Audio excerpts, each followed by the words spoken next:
আজি পুৱাই ঘৰৰ পৰা ওলাই আহিছোঁ। পিছে অকলে অহা নাই দেই, লগত আছে আমাৰ এই কেইগৰাকীও, আৰু আছে বাৰু লগত, তেওঁলোকক পিছত লগ পাব ৰ'ব। আপোনালোকে ভাবিছে চাগে ক'ৰনো পথাৰত এনেদৰে খোজকাঢ়ি ফুৰিছোঁ। কম ৰ'ব, আমি আহিছোঁ বৈষ্ণৱ পণ্ডিত সোণাৰাম চুতীয়া সমন্বয় ক্ষেত্ৰ এৰালডলি পথাৰত। ইয়াত যিহেতুকে ফেব্ৰুৱাৰীৰ প্ৰথম সপ্তাহৰ পৰা আৰম্ভ হ'ব উত্তৰ পূব ভাৰতৰ ধৰ্মীয় আৰু সাংস্কৃতিক অনুষ্ঠান শ্ৰীমন্ত শংকৰদেৱ সংঘৰ বাৰ্ষিক অধিৱেশন। আৰু এয়া দেখিছে অনুষ্ঠানভাগৰ কাৰণে প্ৰস্তুতি চলি আছে। আজিৰ পৰা প্ৰায় 3 সপ্তাহমানৰ আগৰ পৰা ইয়াত নৰা কটা পৰ্ব চলি আছে, আৰু এতিয়া দেখিছে সকলো নৰা কটাত ব্যস্ত।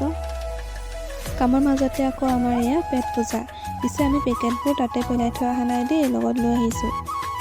আজি পিছে ৰ'দটো ইমান বেছি চোকা নহয়, সেইকাৰণে আমাৰ আমনিও লগা নাই।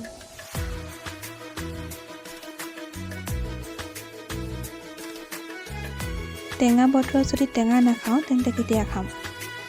ঠাণ্ডা বতৰ আৰু তাতে ৰ'দ দি আছে, আৰু ৰ'দত বহি টেঙা খোৱাৰ মজাই বেলেগ, নহয় জানো? তাৰপাছত তাত সকলোৰে কাৰণে খোৱাৰ ব্যৱস্থাও কৰিছিলে দেই, আৰু এয়া ভোজনালয়ৰ দৃশ্য। সকলোৱে বহি ধুনীয়াকৈ এসাঁজ খাইছে একেলগে, আৰু দিনটো আজি আমাৰ এনেকেই হাঁহি ফূৰ্তিৰে পাৰ হৈ গ'ল।